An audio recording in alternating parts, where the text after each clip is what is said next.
ओम शांति रूहानी भाइयों और बहनों, आज की इस ज्ञान चर्चा में आपका बहुत बहुत स्वागत है। कहते हैं मेहनत इतनी खामोशी से करो कि सफलता शोर मचा दे। तो इसी प्रेरणा के साथ चलिए आज की मुरली के गहरे रहस्य समझते हैं। आज 8 जनवरी सद्गुरुवार के दिन बाबा हमें याद दिलाते हैं कि हम कोई मामूली जगह पर नहीं बल्कि एक बहुत ही ऊंची पाठशाला में बैठे हैं, एक ऐसी यूनिवर्सिटी जहां डिग्री में हमें स्वर्ग का पद मिलता है। ये सोचकर ही एक नशा चढ़ना चाहिए। हाँ, कितनी खुशी होनी चाहिए। लेकिन फिर बाबा एक रियलिटी चेक भी देते हैं कि जैसे हर स्कूल में होता है, यहाँ भी फर्स्ट से लेकर लास्ट तक नंबर तो हैं ही। और ये जो नंबर की बात है, ये किसी को नीचा दिखाने के लिए नहीं है, बल्कि आत्मचिंतन के लिए एक टूल है। अच्छा। बाबा चाहते हैं कि हम खुद से ये सवाल पूछें, मैं इस पढ़ाई से कितना लायक बन रहा हूँ। और ये सिर्फ एक कहने की बात नहीं है। पाठशाला या स्कूल शब्द का इस्तेमाल बाबा ने बहुत सोच समझकर किया है। ये आध्यात्मिकता को किसी रहस्यमयी या धुंधली चीज से निकालकर एक व्यवस्थित करिकुलम में बदल देता है। जैसे एक स्कूल में सब्जेक्ट होते हैं, एग्जाम होते हैं, ग्रेड मिलते हैं, हाँ, वैसे ही बाबा समझाते हैं कि इस रूहानी पढ़ाई में भी सब्जेक्ट हैं और हमारा फाइनल ग्रेड ही हमारा पद या स्टेटस तय करेगा। मतलब जैसे स्कूल में अगर आप मैथ्स में कमजोर हैं तो आपकी ओवरऑल परसेंटेज गिर जाती है, वैसे ही यहाँ भी होता है। एकदम यही बात बाबा समझाते हैं। उन्होंने मुरली में मधुबन का एक बहुत प्रैक्टिकल उदाहरण दिया है।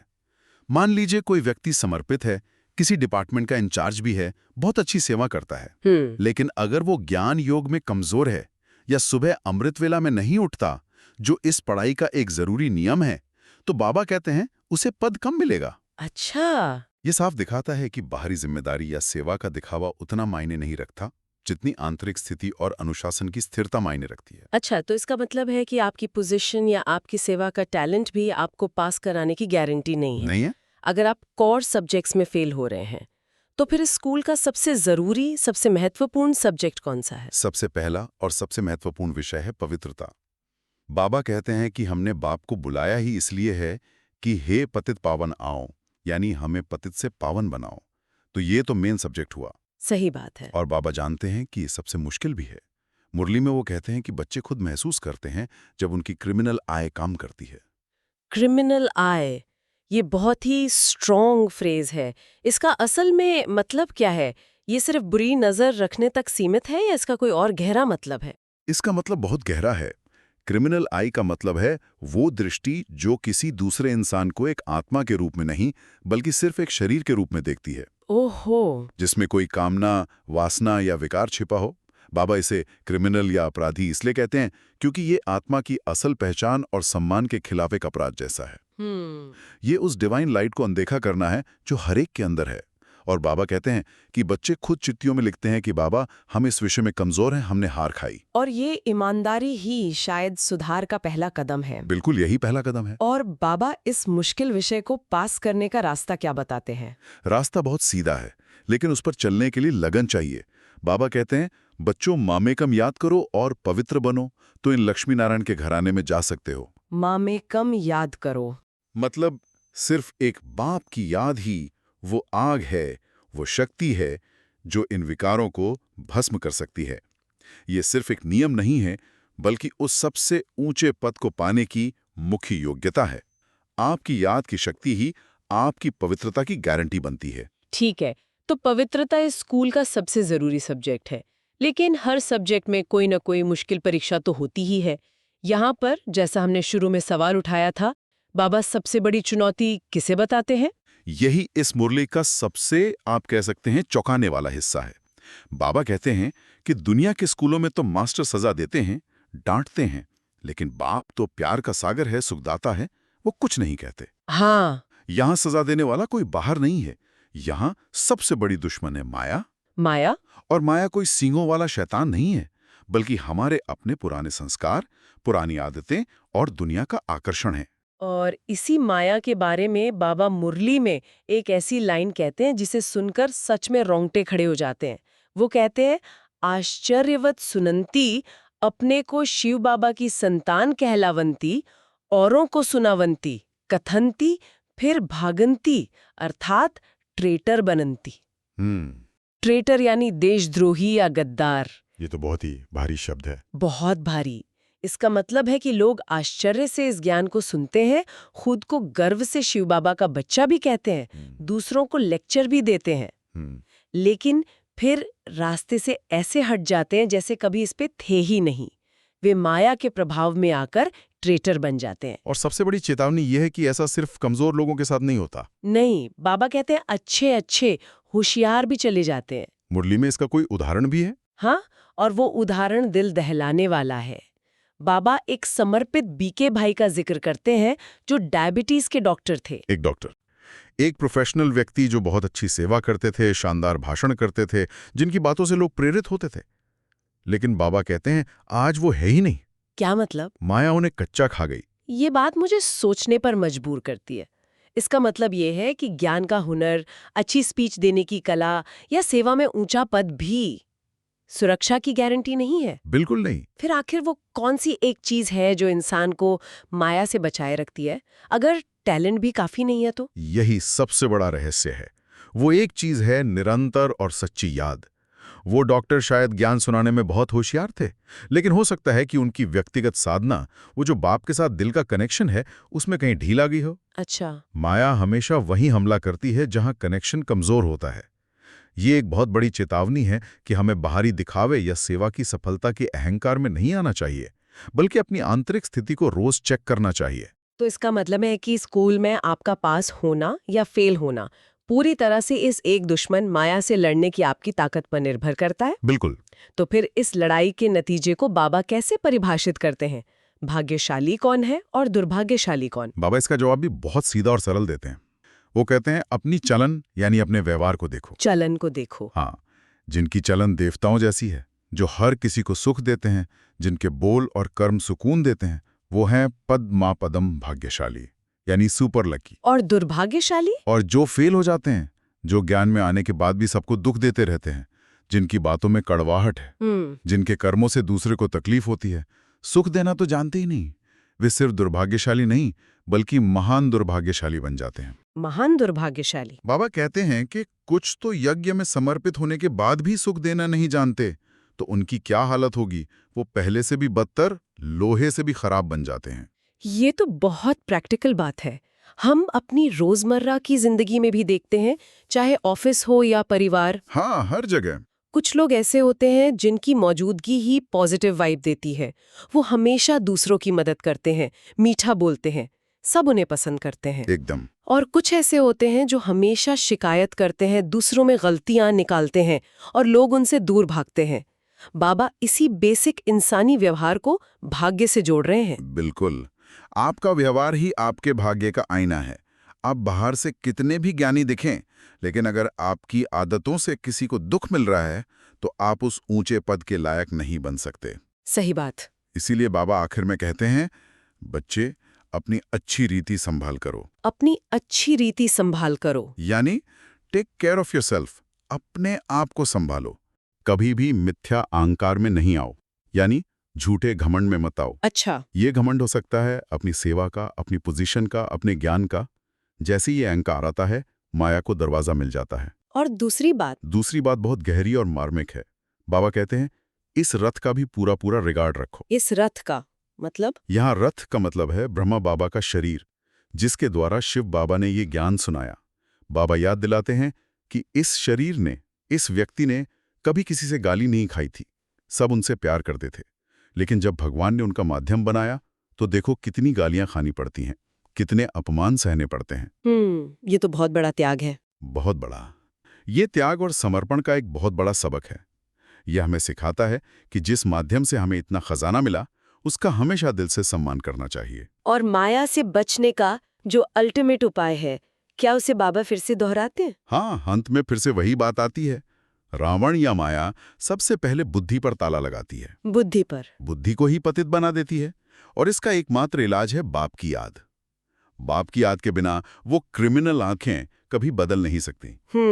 मुरली में संत सूरदास की कहानी बताई गई है, जो बहुत पावरफुल है। बहुत पावरफुल कहानी हम सब ने सुनी है कि सूरदास जन्म से देख नहीं सकते थे। हाँ।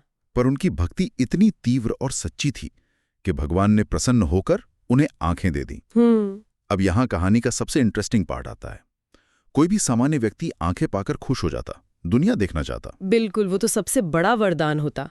पर सूरदास ने जब इस मायावी क्षणभंगुर दुनिया को देखा तो उन्हें ये असत्य लगा, एक धोखा लगा। अच्छा। उन्हें तो सिर्फ अपने प्रभु का दर्शन प्रिय था। जब आंखों ने उन्हें प्रभु से हटाकर संसार में लगाना शुरू किया तो उन्होंने भगवान से कहा कि मुझे ये आंखें नहीं चाहिए जो मुझे आपसे दूर ले जाएं। और उन्होंने उन आंखों का त्याग कर दिया। जी, ये तो एक एक्सट्रीम स्टेप लगता है। आज के समय में इसे कैसे समझें? ये एक बहुत गहरा मेटाफर है। ये कहानी हमें सिखाती है कि असली दृष्टि इन चमड़ी की आंखों से नहीं बल्कि आत्मा के ज्ञान चक्षु से, तीसरी आंख से देखने में है। अच्छा। सूरदास ने जिन आंखों का त्याग किया वो वही क्रिमिनल आई थीं जो हमें शरीर और दुनिया में फंसाती हैं। मतलब उन्होंने उन बाहरी आंखों को बंद करने का चुनाव किया ताकि उनकी आंतरिक दृष्टि हमेशा खुली रहे। बिल्कुल। बाबा हमें आंखें फोड़ने के लिए नहीं कहते, लेकिन वो हमें अपनी दृष्टि को ट्रांसफॉर्म करने के लिए जरूर कहते हैं। शरीर को देखते हुए भी ना देखो, उसके पार आत्मा को देखो। जी, जब हम हर एक को आत्मा के रूप में देखने का अभ्यास करते हैं तो हमारी दृष्टि स्वतः ही पवित्र हो जाती है। यही पवित्रता के विषय में पास होने का सबसे सच्चा और प्रैक्टिकल साधन है। चलिए, इस अव्यक्त मास में हम चलते हैं साकार समय की ओर, जिसमें रुक्मिणी दादी जी अपना एक बहुत सुंदर अनुभव बताती हैं। जी बिल्कुल। रुक्मिणी दादी जी कह सकते हैं कि वो कम साधन होते हुए भी साधना की धनी थी। त्याग और तपस्या की एक जीती जागती मिसाल। बिल्कुल। और उन्होंने ब्रह्मा बाबा के साथ साकार में काफी समय बिताया। तो आज हम उनकी जीवन की एक बहुत सुंदर याद को सुनेंगे। जो हमें निश्चय और स्नेह की शक्ति सिखाती है। जी। तो जहाँ तक मुझे याद है, ये बात राखी के त्योहार की है। हाँ, तो दादी जी को एक संकल्प आया, बहुत गहरा संकल्प, कि बाबा को राखी भेजनी है। और उन्होंने मतलब एक बहुत साधारण सी राखी खरीदी और उसे भेजने के लिए पोस्ट ऑफिस गईं। अच्छा, और वहाँ कुछ खास हुआ था, है ना? हाँ, वही तो दिलचस्प बात है। उन्होंने पोस्टमास्टर से साफ साफ कहा कि ये राखी मतलब किसी भी हालत में त्योहार के दिन आबू पहुंच जानी चाहिए, भले ही पैसे ज्यादा लग जाए। बिल्कुल। उन्होंने कहा चाहे कितने भी ज्यादा पैसे लगें, इससे आप देखिए उनके स्नेह की गहराई और अपने संकल्प पर जो दृढ़ निश्चय था वो पता चलता है। लेकिन एक सवाल है, दादी उस समय बाबा के पास मधुवन में क्यों नहीं थीं? वो घर पर क्यों थीं? जी, यही तो इस कहानी का सबसे मतलब महत्वपूर्ण पहलू है। दादी जी उस समय एक बांधेली बच्ची थी। बांधेली बच्ची, इसका क्या अर्थ है? बांधेली बच्ची का मतलब उन आत्माओं से है जो ज्ञान मार्ग पर तो चलना चाहती हैं, लेकिन आप कह सकती हैं कि पारिवारिक या सामाजिक बंधनों में है। अच्छा। वो पूरी तरह से समर्पित नहीं हो पाती, तो वो भी घर की जिम्मेदारियों में बंधी हुई थी। समझ गए।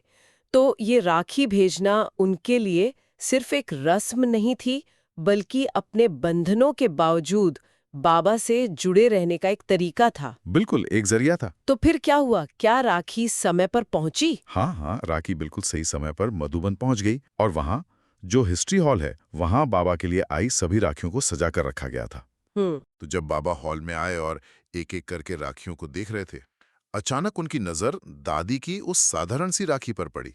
और उन्होंने उसे पहचान लिया, इतनी सारी राखियों के बीच में? तुरंत, मतलब देखते ही उन्होंने पूछा, ये कहां से आई है? वाह! और जब उन्हें बताया गया तो उन्होंने बहुत प्यार से उस राखी को उठाया और कहा, ये मेरी बांधेली बच्ची की राखी है। ये तो बहुत बड़ी बात है। जी, ये सिर्फ एक राखी को पहचानना नहीं था, ये इस बात का प्रतीक था कि एक गुरु अपने हर बच्चे की भावना को, उसकी स्थिति को समझता है, चाहे वो कितनी भी दूर क्यों ना हो। और मैंने सुना है कि बाबा ने इसका जिक्र मुरली में भी किया था। जी हाँ, बिल्कुल। और ये सुनकर तो दादी जी का मन जैसे नाच उठा। स्वाभाविक है ये सोचना कि स्वयं भगवान ने उनकी छोटी सी भेंट को न सिर्फ स्वीकार किया, बल्कि पूरी सभा में उसका मान भी रखा। बिल्कुल, पर कहानी यहाँ खत्म नहीं होती। अच्छा, बताइए आगे क्या हुआ? कुछ समय बाद बाबा मुंबई आए, तो दादी जी परिवार से मतलब छुपकर उनसे मिलने पहुंची। क्लास चल रहा था, हॉल पूरा भरा हुआ था, लेकिन जैसे ही दादी ने अंदर कदम रखा, बाबा ने उन्हें उस भीड़ में भी देख लिया। और उन्हें पहचान भी लिया? पहचान भी लिया। बाबा ने उन्हें देखकर कहा, तुम गुप्त गोपी हो, तुमने राखी भेजी थी। गुप्त गोपी? हाँ, मतलब वो भक्त जो दुनिया से छिपकर गुप्त रूप से अपनी साधना और स्नेह को बनाए रखती है। ये सुनते दादी इतनी भावुक हो गए कि उनकी आंखों से आंसू बहने लगे। उनके मन में बस यही था, वाह मेरे जानी जाननहार बाबा, आपने मुझ बंधीवी को भी याद रखा। तो इस अनुभव से यही सीखने को मिलता है कि सच्ची भावना और पक्का निश्चय मतलब किसी भी बंधन से कहीं ज्यादा शक्तिशाली है। बिल्कुल। और ये आज की मुरली से भी सीधा जुड़ता है। कैसे? देखिए, आज की मुरली में बाबा कहते हैं, बच्चे, अगर तुम्हारा निश्चय पक्का है और दिल में सच्चा स्नेह है तो परमात्मा तुम्हारी छोटी से छोटी भेंट को भी लाखों गुना करके स्वीकार करता है। सही बात है। दादी की वो साधारण राखी और बाबा की स्वीकृति। जी, इसी महावाक्य का एक जीवन प्रमाण है। चलिए, इस अनुभव के साथ आज की मुरली में आगे बढ़ते हैं। आज शिव बाबा हम बच्चों को इस पूरी दुनिया का जो 5000 साल का चक्र है ना, जी, उसका रहस्य एक अद्भुत झाड़ मतलब एक पेड़ के रूप में समझा रहे हैं। हाँ, एक पेड़। वो बता रहे हैं कि कैसे हम ही इस सृष्टि रूपी झाड़ के सबसे ऊंचे पत्ते थे, एकदम नए, और कैसे धीरे धीरे नीचे आए। ये तो हमारी अपनी ही कहानी है। बिल्कुल। और ये सिर्फ कहानी नहीं है, ये एक तरह से हमारा नक्शा है। बाबा हमें ज्ञान का तीसरा नेत्र दे रहे हैं। तीसरा नेत्र? जी, जिससे हम अपनी 84 जन्मों की पूरी यात्रा को देख सकते हैं। ये समझना हमें अज्ञान के अंधकार से निकालकर रोशनी में लाता है और हमारी सद्गति करता है। सही बात है। जब हमें अपना पूरा रास्ता पता होता है तो भटकने का सवाल ही नहीं उठता। बिल्कुल नहीं। तो चलिए इस अद्भुत झाड़ की कहानी में और गहरे उतरते हैं। बाबा कहते हैं कि ये दुनिया का चक्र एक वंडरफुल झाड़ है। वंडरफुल झाड़, हाँ। जो ठीक 5000 साल का है।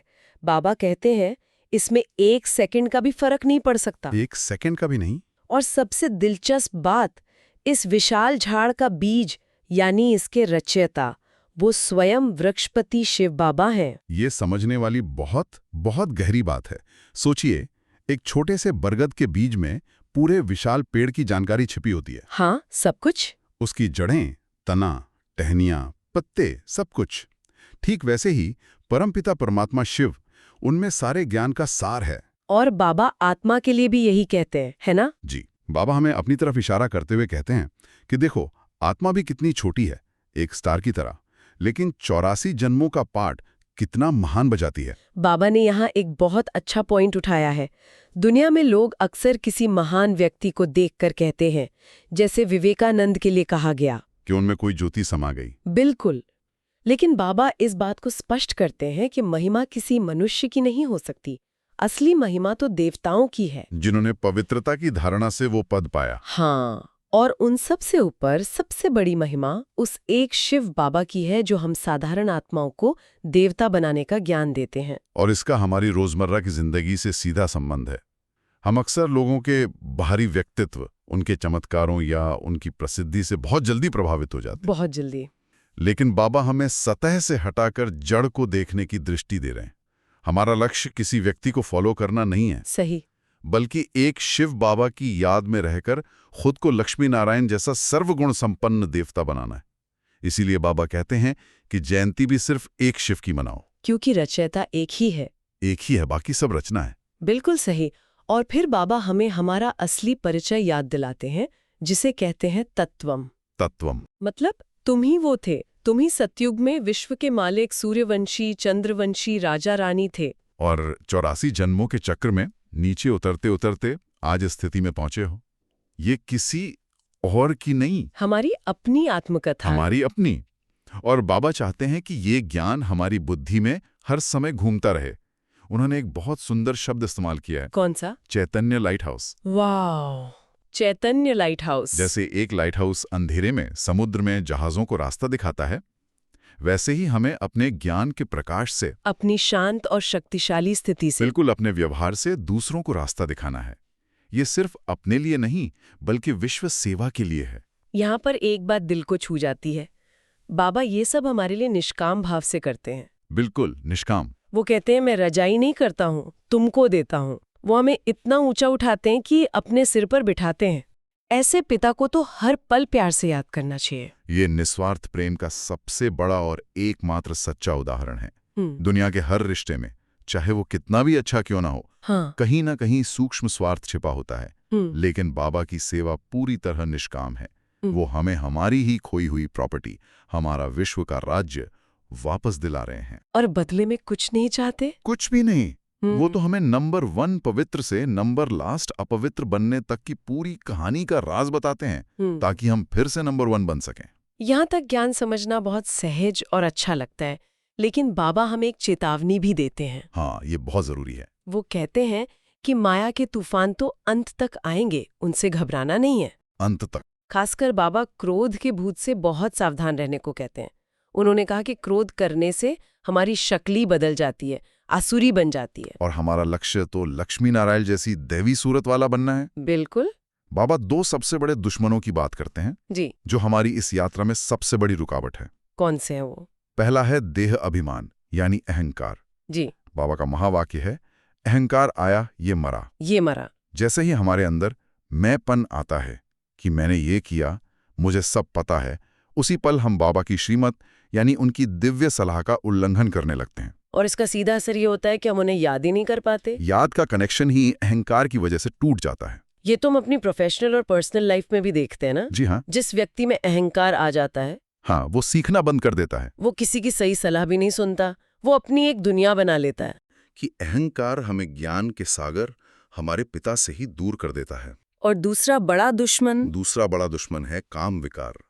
बाबा का सबसे शक्तिशाली महावाक्य है, काम जीते जगत जीत। काम जीते जगत जीत। पवित्रता ही देवत्व की नींव है, इसके बिना देवता बन ही नहीं सकते।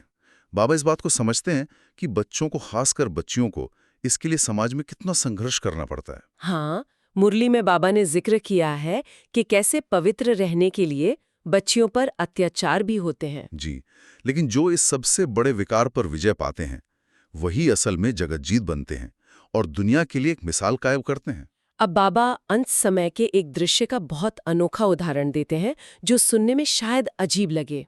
मिरुआ मौत, मल्लू का शिकार। हाँ, मिरुआ मौत, मल्लू का शिकार। मुरली में इसका अर्थ समझाया गया है कि जब विनाश का समय आएगा तो जो कमजोर देह अभिमान वाली आत्माएं होंगी, उनके लिए वो मौत का खौफनाक मंजर होगा। हाँ, लेकिन जो बाबा के मास्टर सर्वशक्तिमान बच्चे होंगे, उनके लिए वो समय खुशी और उल्लास का होगा। बिल्कुल, क्योंकि उन्हें विनाश के पार नई दुनिया, अपनी राजधानी के नज़ारे साफ दिखाई देंगे। ये एक ही परिस्थिति पर दो अलग-अलग दृष्टिकोण को दिखाता है ना? बिल्कुल, ये बताता है कि ज्ञान हमारी मनोस्थिति को कैसे पूरी तरह बदल देता है।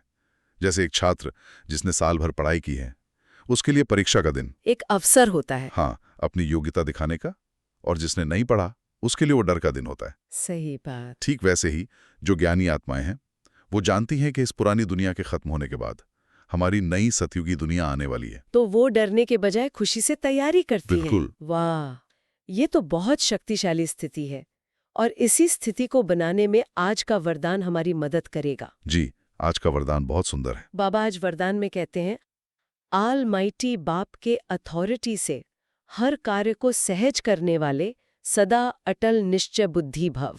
चलिए इस वरदान को थोड़ा खोलते हैं। ऑलमाइटी बाप की अथॉरिटी।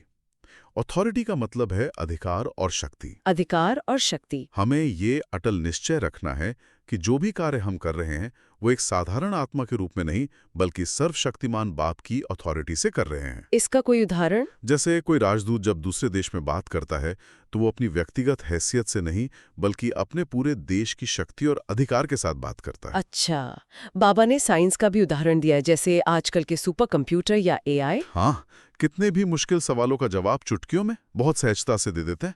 हमें अपना दिमाग नहीं खपाना पड़ता। सही। ठीक इसी तरह जब हम खुद को कर्ता समझने के बजाय ये निश्चय कर लेते हैं कि करावनहार बाबा मेरे द्वारा करा रहा है, तो बड़े से बड़ा काम, बड़ी से बड़ी परिस्थिति भी सहज और हल्की अनुभव होती है। सारा बोझ उतर जाता है। बस इसके लिए एक ही शर्त है, अटल निश्चय। अटल निश्चय। जरा भी संशय नहीं कि बाबा मेरे साथ हैं या नहीं, वो है और हमेशा है। और आज का स्लोगन भी इसी से जुड़ा हुआ है। जी, एकाग्रता की शक्ति परवश स्थिति को भी परिवर्तन कर देती है। इसका मतलब है कि जीवन में कई बार ऐसी परिस्थितियां आती हैं जब हमें लगता है कि हम मजबूर हैं, हमारे हाथ में कुछ नहीं है, हम परवश हैं। हाँ, ऐसा लगता है कभी कभी। लेकिन बाबा कहते हैं कि अगर हम अपने मन बुद्धि की सारी शक्ति को एक संकल्प पर एकाग्र कर दें तो हम उस मजबूरी की स्थिति को भी बदल सकते हैं। जैसे सूर्य की बिखरी हुई किरणें कागज नहीं जला सकती, लेकिन जब उन्हें एक लेंस से एकाग्र किया जाता है तो वो आग लगा देती हैं। बिल्कुल वैसे ही एकाग्रता से पैदा हुआ एक शक्तिशाली संकल्प कि मैं मास्टर सर्वशक्तिमान हूं, ये परिस्थिति बदलनी ही है, असंभव को भी संभव कर सकता है। तो आज की मुरली का सार यही है कि हम अपनी 5000 साल की कहानी के मुख्य नायक हैं। हामी हीरो हैं शिव बाबा हमें फिर से हमारी राजाई वापस दिलाने आए हैं और इसके लिए हमें देह अभिमान और क्रोध जैसे दुश्मनों पर विजय पानी है। और पवित्रता की नींव को मजबूत करते हुए एक बाप की याद में रहना है। और इसी धारणा के लिए आज का होमवर्क या स्वमान, जो वरदान और स्लोगन पर आधारित है, सभी को सारा दिन इसका अभ्यास करना है। क्या है आज का स्वमान? आप इसे कहीं लिख लें और बीच बीच में याद करें। मैं मास्टर सर्वशक्तिमान आत्मा ऑलमाइटी बाप की अथॉरिटी से हर कार्य सहज करने वाली अटल निश्चय बुद्धि आत्मा हूं। एकाग्रता की शक्ति से मैं हर परवश स्थिति को परिवर्तन कर सकती हूं। बहुत सुंदर। आपको आज की मुरली में सबसे अच्छी बात कौन सी लगी, जिससे आपको सबसे ज्यादा प्रेरणा मिली? कृपया नीचे कमेंट्स में लिखकर अपना अनुभव जरूर साझा करें। हाँ, आपके अनुभव पढ़कर औरों को भी हिम्मत मिलती है। बिल्कुल। हम हर रोज 4 से 3 घंटे की मेहनत करके बाबा के इस चैनल के लिए ये ज्ञान चर्चा लाते हैं। तो शिव बाबा के इस चैनल को अपना पूरा सहयोग दें और सब्सक्राइब करें, ताकि बाबा का ये ज्ञान ज्यादा से ज्यादा आत्माओं तक पहुंच सके और उनकी भी सद्गति हो। जी। और हाँ, इस ज्ञान को और गहराई से अनुभव करने के लिए अपने नजदीकी ब्रह्मा कुमारी सेंटर पर जाकर पूरी मुरली अवश्य सुने। वहाँ के शक्तिशाली वातावरण में ज्ञान की धारणा और भी अच्छी होती है। शुक्रिया बाबा। शुक्रिया बाबा। ओम शांति। ओम शांति।